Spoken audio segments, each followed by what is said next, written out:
Just checking if there's no one in the room who is also logged in so that we avoid the echo. And maybe to confirm with also the people online if they can hear me fine and there's no echo coming through. Oh, thank you so much for the confirmation. Good evening, everyone. We're really happy to have you here. I'm not going to take too much time because we're already 5 minutes late. I know the speakers are eagerly waiting to just share with you what they have for today. For today, we have the money. We have the money. It's always important. They always say doctors can heal themselves. And CAs also ourselves, we're very great with giving financial advice to other people.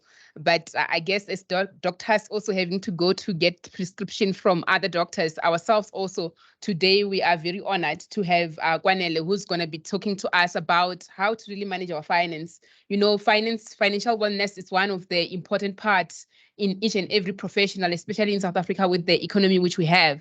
So we're really grateful to have you, Kwanele, to share with us those different nuggets which we'll take.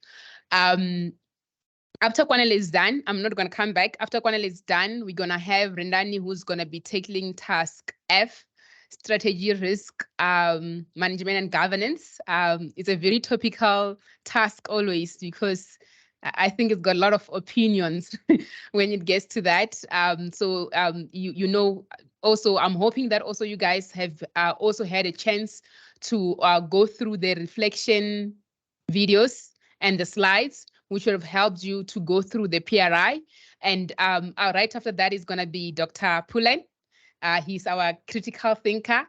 He's going to come through to take you through task D, which was MDMC. And I'm hopeful that, those people were saying that we didn't see that break-even trigger, that when you went through the reflection videos, he made it clear. And also when it comes to take you through the IOD and also the marking grid is even going to be clearer so that you're well empowered before you go and sit for that AP assessment come the 6th of December. We're hoping that these sessions really have been very useful and they've been value adding for as part of your journey as you prepare for that PRI, which is going to be released again. Reminder for those who might have forgotten, hopefully not you all. The PRI is going to be released, SAICA confirmed on the 1st of December at 8 a.m. It will be released. So we're hopeful that this process and the APC workshop is going to be assisting you to make sure that come the 1st of December, you're really equipped to deal with that 5 days research period. And come the 6th of December, you are again be able to emerge as that competent professional, which SAICA is looking from you. Remember that SAICA, we are the #1 chartered accountants in the world. So please make sure that you gear yourself up and you prepare yourself up to make sure that come you indeed you reflect that indeed you are ready to be admitted into this #1 profession in the world. Without any further ado, Kwanele, you can come take us through that.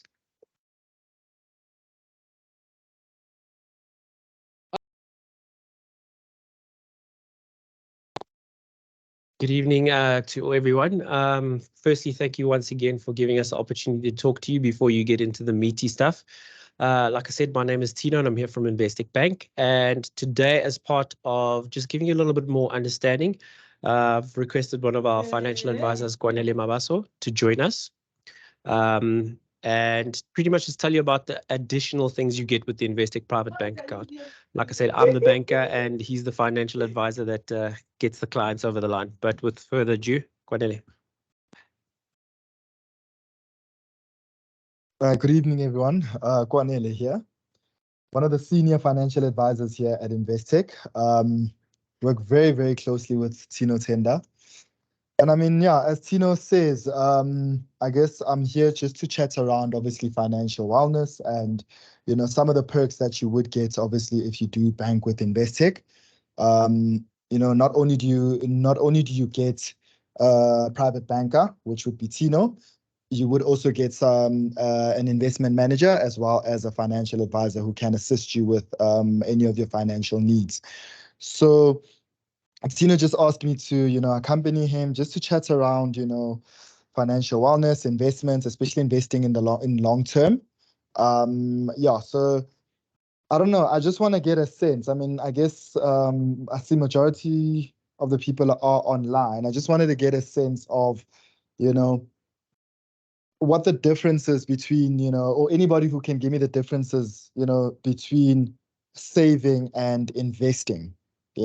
I'm sure as chartered accountants, you guys probably cover this, but maybe just to get a sense, online, I'm sure if anybody wants to answer, please just shout. Even on the floor here, I mean, I'm just opening up the question, just to get a sense of the differences between what is saving and what is investing. I just want to get an understanding. No one. Online? Okay, cool. I guess, yeah, maybe let me just quickly go into it. So often what we're seeing at Investec, I mean, many of our clients, especially the young professionals who are still, building themselves, building their careers, they tend to not know the differences between what saving and investing is. And we find ourselves in a position where somebody will start an investment. So I mean, it's all good and well to start an investment, but somebody will start an investment, say, boast about them investing, and then when an emergency comes up, they start disinvesting from the investment itself, which defeats the whole purpose of investing. So maybe just to highlight high level, saving is putting away money, obviously, for emergency purposes. Investing is putting away idea for when you possibly retire or for your kids or whatever the case is. So those are the two differences that you need to make. And before you can even start investing, you would need to at least have some sort of savings in place. Now, the question always arises is how much savings do I need? Again, I'm going to throw this back to the floor and online as well. How much savings do you think one person actually needs? Excuse me? 6 months worth of salary. Okay. Anybody else want to try?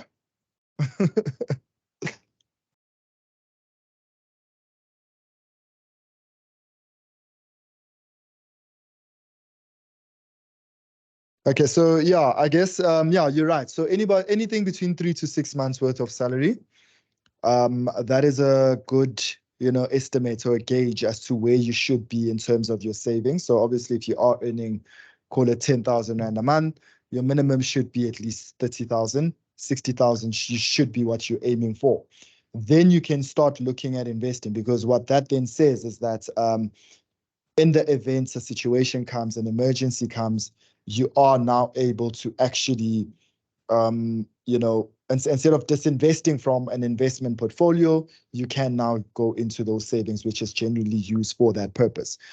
Now, at Investec, when it comes to say investing, we generally have unit trust investments, ranging from low risk investments, moderate risk investments, all the way up to high risk investments. Now, my job is to look at you as an individual and not necessarily use a blanket approach. Look at you as an individual just to see exactly where it is that your risk appetite fares and which fund or which investment you should be investing in. Now, as I said, I mean, you get different types of categories. You get low risk, you get moderate, you get high risk as well.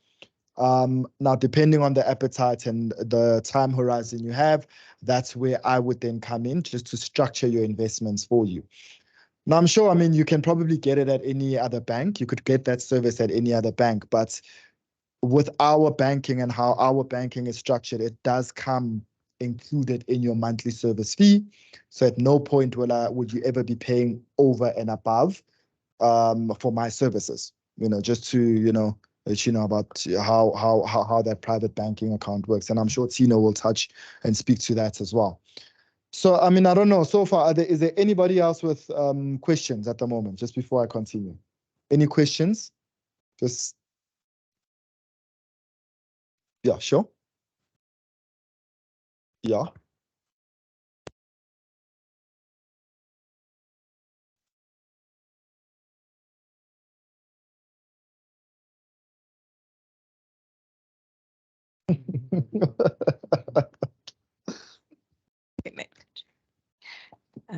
Okay. So then my question now comes, it's not like I have 60,000 lying Yeah, in the bank account. yeah. And well, we know I can put money away. And Okay. month 3, I see shoes at Steve Madison is gone.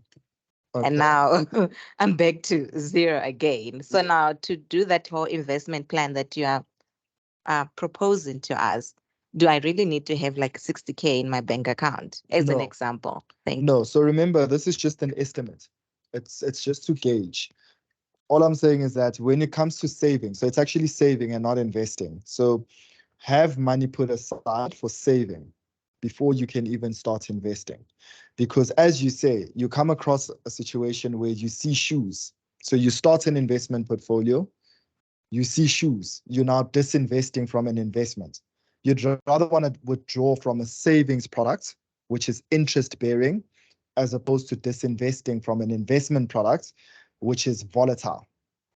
So when I speak of volatility, what am I saying about? So if you put in 10,000 Rand in a fixed deposit, right, versus putting 10,000 Rand in a unit trust investment, fixed deposit is saving, unit trust investment is an investment.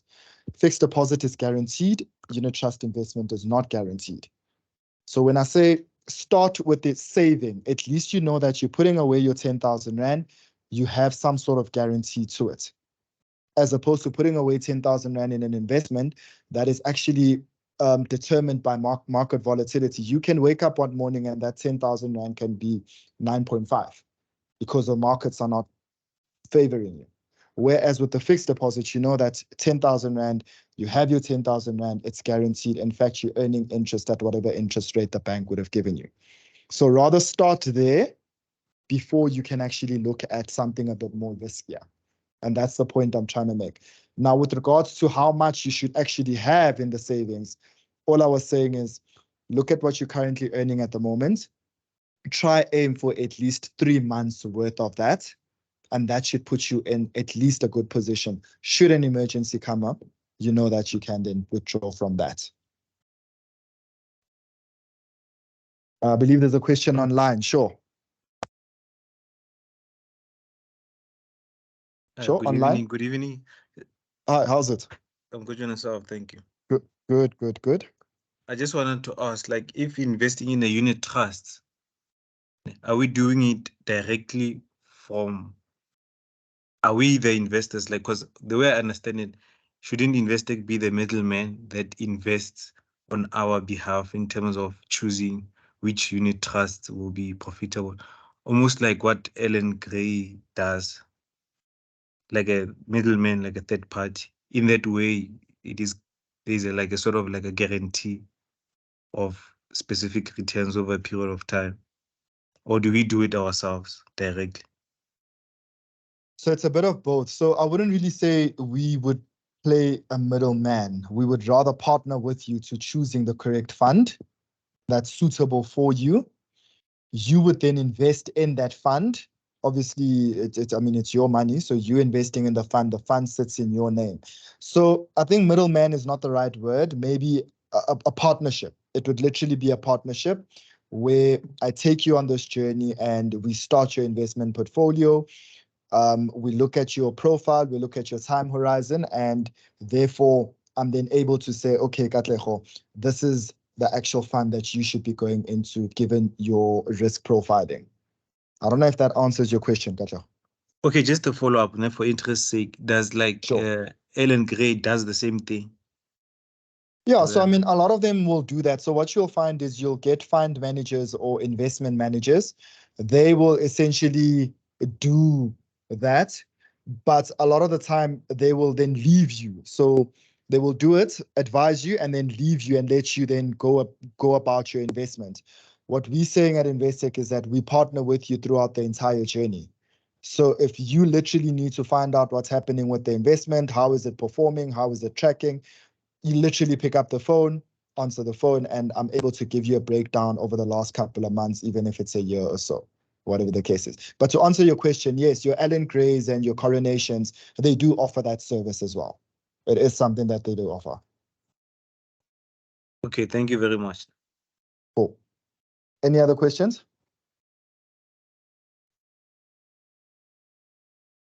Okay. Sure.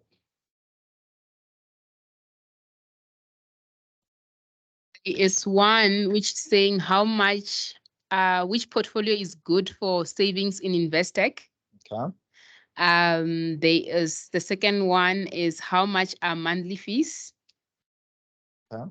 The last one which we have is what is the risk associated with unit trust versus fixed deposit? 100%. So I think when it comes to which savings products, I think Tino, I mean, that would normally fall within his space. But because, I mean, I work with it all the time. I mean, we've got fixed deposits that, you know, you can lock in the rates. We do have an access, you know, saving account, which is our Prime Saver. I think it is one of our flagship savings accounts. It is linked to interest. Tina, I'm not sure what is the interest rate on the Prime Saver at the moment? I think it's about, yeah, around 8.25. I mean, just that interest rate on its own, obviously you are beating inflation, which is the number one rule that you would want to at least try outperform so that your money grows. So yeah, I think at the top of my head, I would go for the Prime Saver. Primarily because it is something that is, I mean, even to access your money, it is quite simple. You get access to the money almost immediately. So you can literally transfer from the one account into your check account so that you can then use your money. Yeah. The fee aspect. Yeah, I just wanted to ask, the fee aspect, is that on which product per se? I think it's a general question, and I think it will depend with the product which one is that. Look, I mean, so our investments, yes, there are fees to them. Normally, so each fund has a different fee attached to it. It is also based on the lump sum amount that you do decide to put in. I mean, if I can just give you an example, we've got a fund called our Balanced Fund of Funds. I was actually looking at the fee structure a couple of days ago, and I think it was just under 2%, if I wasn't mistaken. Again, we don't charge advice fee. So whatever advice I give you, there's no fee for that. We don't charge any other additional fees. So what you will find in the markets or with other institutions is there is some sort of an advice fee or commission component to it. We are strictly salaried financial advisors. So whether you do decide to take up the investment or not, there's no financial gain for me in terms of a commission that I'm going to be running after. Now, as I say, in the market, a lot of these financial advisors are actually commission driven. That's how they make their money. So they will sell you products for the sake of selling product because they know that at the end of the day, they need to earn something for that month. Whereas with us, our approach was different, strictly salaried, just so that we can give objective advice. I mean, there are times where I tell clients all the time, listen, I'll look at the current portfolio, let's just say maybe it's with Allen Gray, and I'll look at it and I'll compare it to what we can offer. And I'll be able to be in a position to tell the client, listen, I think Allen Gray is actually giving you the better option. And that just speaks to the fact that there is no commission gain for me. I am able to give objective advice and tell you what is actually best for you in terms of investing. All right. And then there was a third question. Unit trust. Look, I mean, as I was saying when I was explaining earlier, so fixed deposit versus unit trust, it is the risk component that you are taking. Fixed deposit, guarantee, your money is guaranteed when you are putting your money in a fixed deposit. I'll go back to my example. Take 10,000 Rand, you put it in a fixed deposit, you know that it is guaranteed, you earn whatever interest. Let's say the bank gives you 8.25. You know you're earning 8.25 on that 10,000. Versus a unit trust, you put 10,000 Rand in a unit trust, it's not guaranteed. It is based on the fluctuations of the market and the volatility of how the fund is performing. Again, you can wake up one morning and it will be 9,200. You wake up next week, it's now sitting on 11,000. You wake up, and that just speaks to the volatility of how. So that's the main difference between a fixed deposit versus a unit trust investment. And obviously the interest portion of it versus it being mainly invested in asset classes in terms of the investment. Yeah. I think there was a question. There was no question. Oh, okay, cool. Yeah, I don't know. Are there any other questions?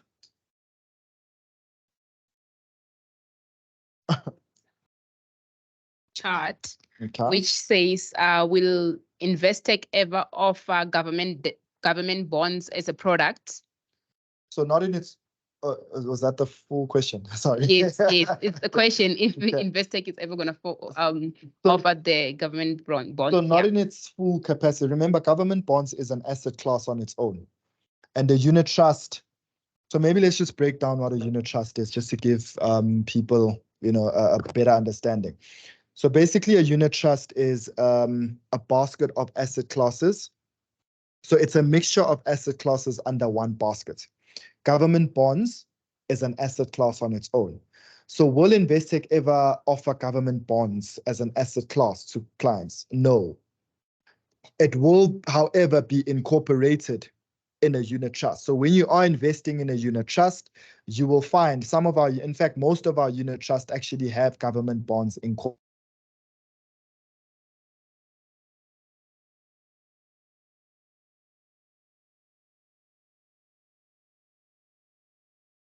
Us going down that route yet.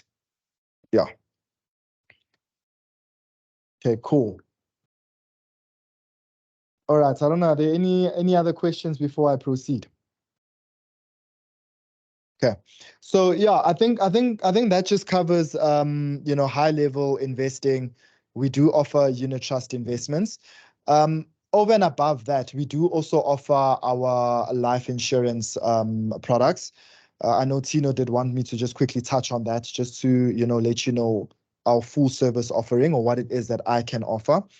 So not only do we do the long-term investing and structuring your investment portfolio, we can also look at your long-term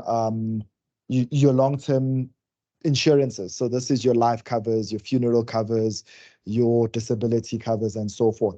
And I know that obviously a lot of young guys, you know, what we are seeing is they are, you know, are heading up households and find ourselves in a situation where, let's say, a funeral comes up and, you know, there is no money to, you know, pay for certain funeral expenses. And that's where funeral cover will then come into play. And not only do we just say, take out the funeral cover, again, we walk the journey with you. We look at your financials and we're able to tell you, okay, this is how much you actually need for life cover. This is how much you need for funeral cover. This is how much you need for disability cover. It is a service, I guess, any bank or any financial institution can offer. But I guess it's the serviceability and how you actually do it that makes the difference. So yeah, that would literally be what you would be getting if you were to invest. If you were to bank with Investec, you would also be able to then invest as well as look at your long-term insurances. And any questions on that?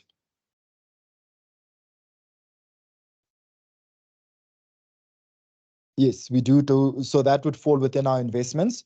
Our retirement annuity, we do. So we offer, okay, maybe just to tell you high level what it is that we offer. We offer tax-free savings or tax-free investments, retirement annuities, the unit trust investments, as well as offshore unit trust investments. So yes, we do offer retirement annuity funds as well. Yeah. Cool. Tina, I don't know, is there anything you also want to add in there?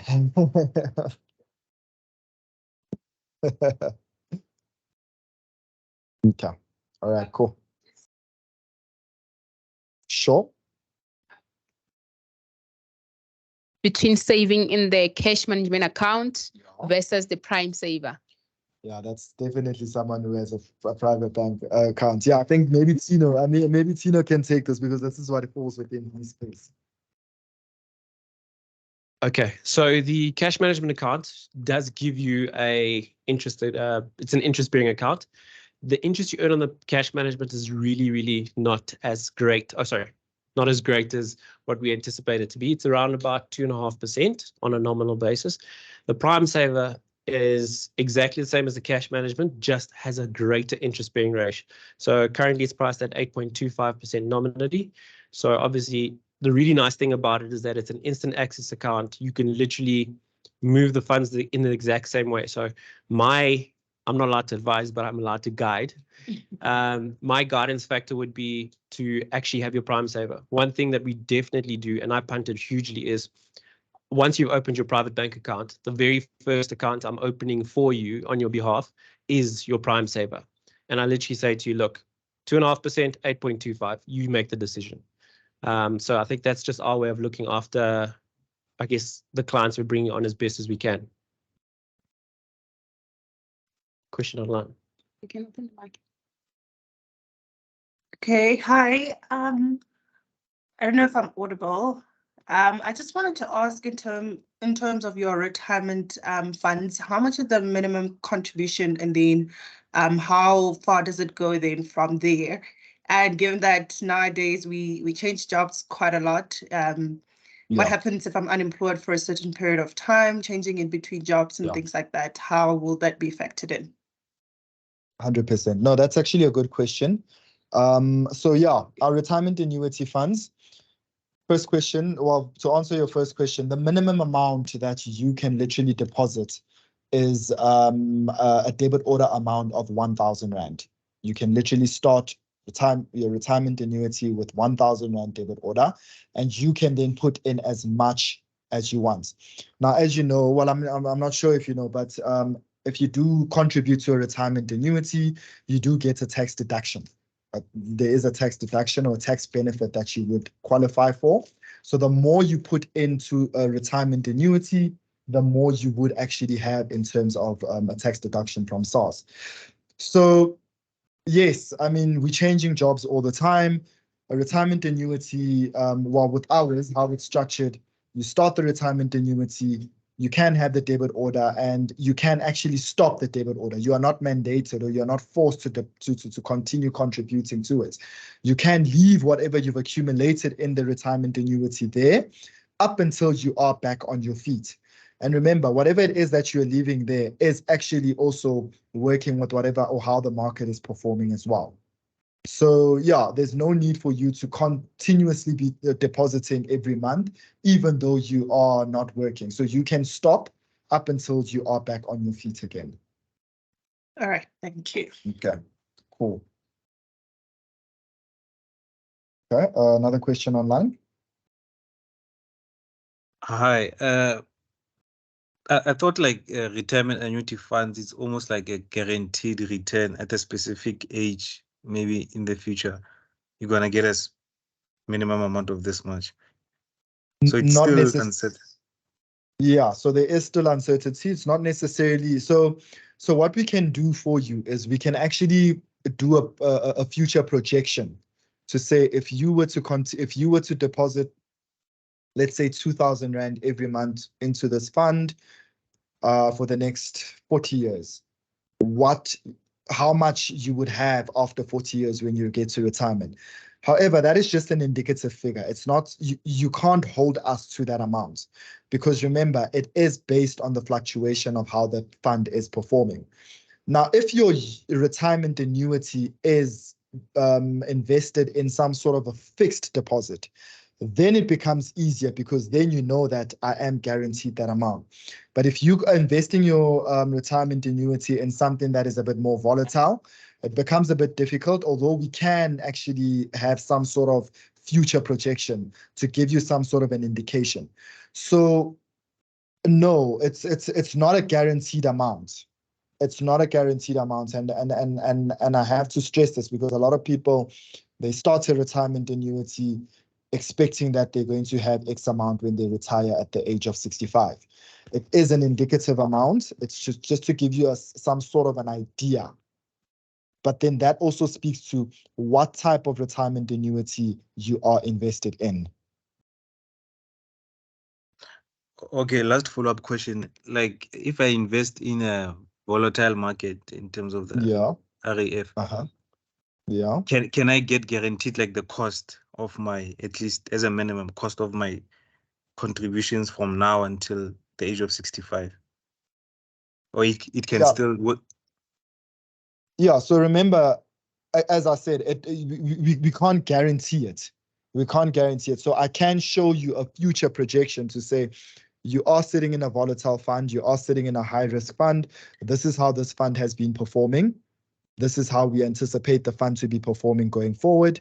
And based on the amount that you are putting in, this is how much you should have in the next 40 years or 50 years, or however long you're going to be saving for retirement for.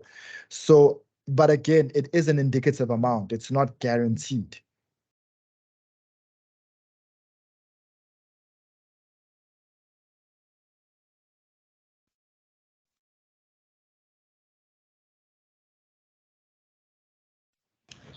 You are muted.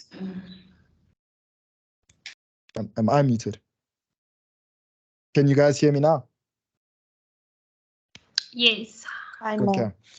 Yeah, so there's a lot of assumptions that we take into account, and that is why we cannot guarantee an actual rand value when you do retire. Okay, thanks. Okay, cool. Okay, quick question. So between investment and retirement, which one would be better? Because you're saying that it's also volatile, like you're not going to get your money, all of it. So would you say somebody should invest their retirement in a savings account? Well, like, yeah. Okay, I don't think I understand the question.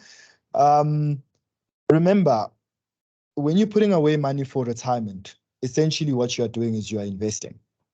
It's the same thing. The only difference is the vehicle in which you are investing in. So you get tax-free savings investments. If you put away your money in a tax-free savings investment, you are investing. If you put away your money in a local unit trust, you are investing. If you put away your money in a retirement annuity fund, you are investing. So all of those products are investment products. They're just different vehicles, and each one has its own criteria. For instance, if you take a retirement annuity, you can only access that money at the age of 55. Whereas if you're investing in a local unit trust on its own, you can have access to that money should you want to withdraw it. So we need to distinguish what your objective is.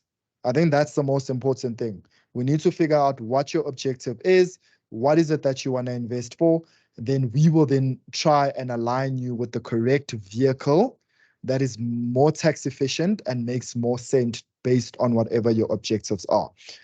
But essentially, whether you're investing in a local unit trust or whether you're putting away your money in a retirement annuity or whether you're putting away your money in an offshore fund or tax-free investment, what you are doing is you are investing. That all falls under the same umbrella called investing. Okay.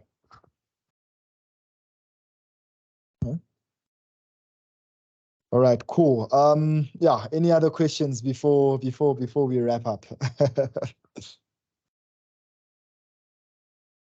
Okay, cool. I think I've covered the basis. I hope it was informative. Again, I'm happy to engage with any one of you, when your accounts are opened. Then yeah, we can have a deeper conversation around this. Okay, cool. Thank you very much. Yeah. There are a lot of still burning questions, Is it? so Oh, do not wow. despair. I'm gonna have Kwanele and Tino respond on those chats before they leave on my. I'm just gonna give them my laptop to make sure that they respond to all of them, so that everyone is covered. But also, guys, again, Tino is gonna be here on Saturday, I believe. So please, if you had not thought of those other questions, keep them coming. And I think he's got a surprise on Saturday. So those who comes here face to face, you never know what the surprise is. I've got, they said they don't trust me here. But anyway, please let's just take 5 so that we transit from the backup power to the normal power. And then Rendani is going to come through after the 5 minutes break. 5 minutes, guys. Thank you.